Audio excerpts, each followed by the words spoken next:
matter which side of the fence people have been on, they've been saying, "Show me the evidence. I'll believe it when I see the evidence." And people on both sides agree that something went terribly wrong in November 2020, but there really has been no comprehensive place to see the evidence of widespread fraud until now. This video is pure data, so don't get mad. You can't be angry when a scientist confirms that gravity pulls downward at negative 9.8 meters per second squared, even when that fact works against the narrative you've heard. So here we go.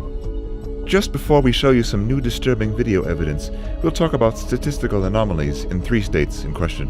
In the early hours of November 4th, 2020, Democratic candidate Joe Biden received several major vote spikes in Michigan, Wisconsin, and Georgia, suddenly placing him in the lead when he had been trailing Trump by a significant margin.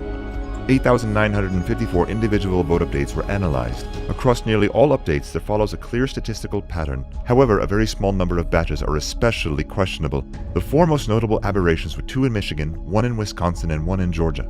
And all occurred in the same 5-hour window, in the middle of the night, when in some places counting reportedly had stopped. Not only do these updates not follow generally observed patterns, but their behavior is particularly extreme. For context, using publicly available data from the New York Times, here is a visualization of the number of votes by candidate in Michigan from the beginning of the election night to 7 p.m. Eastern Time on November 4th. Trump is in red, Biden is in blue. Notice the sudden and improbable spike in votes for Biden at 6:30 a.m., where Biden received 141,258 votes, while Trump only received 5,968. This extreme ratio is surrounded by updates that are nearly the same in ratio.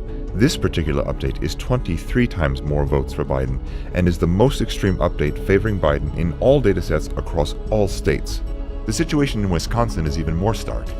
A single update to the vote count brought Biden from trailing by over 100,000 votes into the lead. Thirdly, a vote update in Georgia at 1:34 a.m. Eastern Time on November 4th, which shows 136,155 votes for Joe Biden and only 29,115 for Donald Trump. The extents of these 4 vote spikes in question are more than the margin of victory in all 3 states, which means the spikes were not only abnormal in regards to percentage for Joe Biden, but also in magnitude of the vote count. Out of roughly 9,000 updates, this election was decided by only 4 extreme updates, each with a probability of less than 0.1%, meaning that had these 4 unlikely updates not happened, we would have a different president in the White House. Detractors argue that these spikes were merely human error and not indication of fraud, and the errors have been corrected. If the errors have been corrected, where is their evidence? Why were the results never changed? Others have said that the spikes indicate heavily Democratic precincts. If that were the case, then California would show many spikes of that magnitude, but it doesn't. Only 1 vote update in California is anomalous in percentage of Biden votes, but not enough magnitude to shift an outcome. The strangest anomaly visible in the data is a consistently identical ratio of Biden to Trump votes across time, which is theoretically impossible. Here is Florida. These updates occurred over a week following the election. Notice all the ratios of Biden to Trump votes are 100% identical over several days. This pattern shows up in many states. It appears that a computer algorithm is involved in the process, which is doing something called weighted race distribution, a feature of Diebold voting machines known as early as 2001, which gives values to votes rather than simply counting them. Here in California, we see an update of 1 vote. About 65% of that value is given to Biden and 32% to Trump. How can 1 vote go to more than 1 person? It is well known and not disputed that Diebold software was found to be switching votes through programming in past elections. Even though Diebold is no longer used, Dominion Voting Systems acquired ES&S in 2010, which had previously acquired Diebold under its new name of Premier Election Solutions. This does not exhaust all statistical data anomalies encountered in the 2020 election, but data anomalies is only one factor to consider. Next is eyewitness and video evidence. In Georgia, there's a case of a poll worker named Ruby who was seen on Instagram giving a secretive live video of her working in the back room filled with absentee ballots. I'm gonna let y'all see this. Okay, don't say nothing. Listen, look.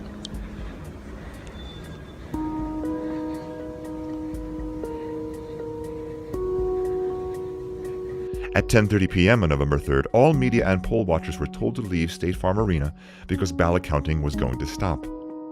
But Ruby and her daughter and 3 others remained behind at State Farm Arena.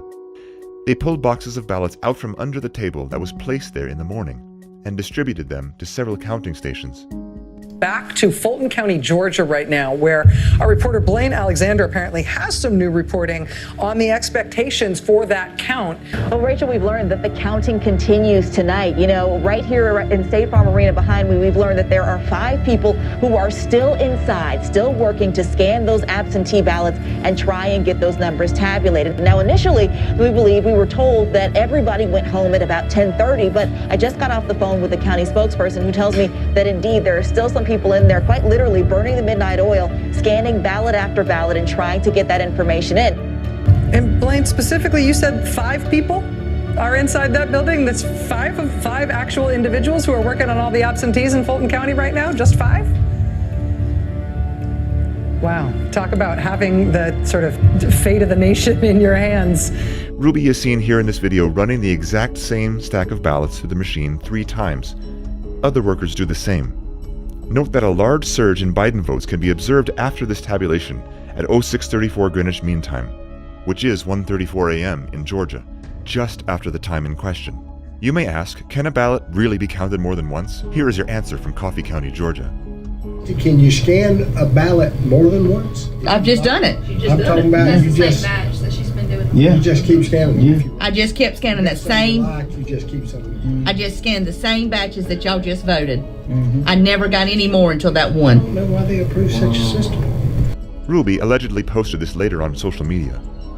Of course, the mainstream media calls this misinformation, and most references to these videos have been deleted from internet search results. Apple News the morning of the election sent out a push message to Apple News subscribers that elections are secure. So if it's true that election fraud is rare, what about Raquel Rodriguez? She was recently arrested for election fraud in Texas because of overwhelming video evidence incriminating herself that she was harvesting ballots for pay. The top ticket to get votes for either Biden. How many votes you think you can deliver for us? At least 5,000. And what are we looking at as far as how much that's going to cost? For the entire team that I'm looking at 55,000.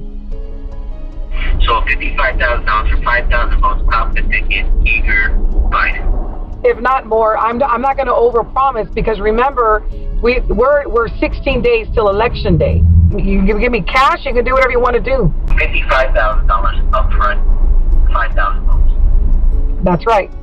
Then there is cybersecurity evidence and the question of whether Dominion voting machines were tampered with over internet connections. Signed affidavits under oath from cybersecurity experts indicate that Dominion voter systems and Edison Research were using an unencrypted VPN with login credentials that were easily accessible and used by foreign adversaries to monitor and manipulate votes. The IP addresses into the Edison Research host service went in both directions, meaning that not only were China and Iran and other countries accessing the servers, but also Edison Research was communicating back to these adversaries. The claims that Dominion voting machines were not connected to the internet are completely false. Cybersecurity experts have followed the communication of the data from Dominion voting servers and Edison Research to foreign countries. A simple web search will uncover that DominionVotingSystems.com is registered to a company in Hunan, China. 3 of the 7 board members of UBS Securities are Chinese nationals. That company owns Staple Street Capital, which in turn owns Dominion. On top of that, the Dominion software is licensed from Smartmatic, which is a Venezuelan-owned and controlled company, and we're all familiar with how their elections go. Furthermore, forensic audits of the machines reveal significant errors. Although the mainstream media and politicians are saying that it's dangerous misinformation that Dominion voting systems are unsecure, this was the very message that several left-leaning news sources were claiming less than a year ago. NBC News and PBS found out just how easy it is to hack voting machines or cast fake votes. It's important to note that Georgia just spent over is about to spend over $100 million on a contract with Dominion to provide image cast hardware to the state in time for the for the next primaries and for the 2020 election. And yet here these kids were who had opened it up. They said, look, you can pop the front off of it and here's a port you can get into right here. That's easy. You know, all kinds of stuff that you could certainly do within 6 minutes behind a curtain, much less if you had extra time because any of these were connected to the web, as we discovered a couple of days before. So many of them are. Despite opposition and attacks, election security experts were able to audit Dominion voting machines in Antrim County, Michigan, revealing unusually high error and adjudication rates. What does that mean? According to the report, Dominion Voting Systems is intentionally designed with inherent errors to create systemic fraud and influence election results. Ballot errors are sent to adjudication, which means the vote can be decided by an election worker where there is no oversight, no transparency, and no audit trail. We've scanned 113,130 as of moments ago. We've adjudicated 106,000 plus of those.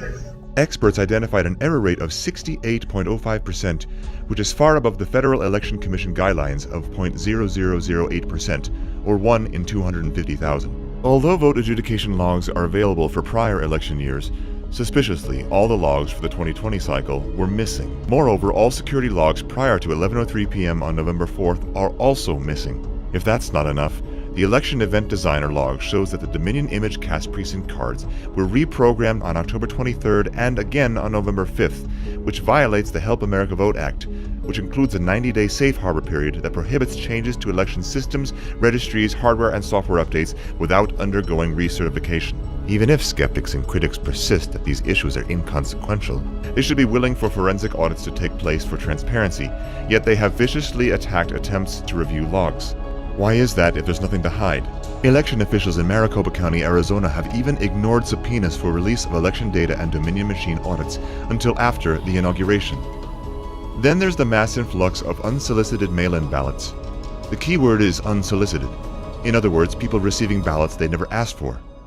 Politicians use the coronavirus to push mass mail-in ballots and extending the time to receive those ballots till many days after the election. There are many reports of people who voted in person also receiving multiple unsolicited ballots in the mail. People who did not send in a mail-in ballot denied in-person voting because they were told they had voted already by mail when they hadn't. This opened up chaos in the system and uncertainty as to who actually voted. Additionally, signature verification requirements were slackened in many states, adding even more uncertainty. In fact, the Pennsylvania Secretary of State unilaterally removed legislative signature requirements for mail-in ballots.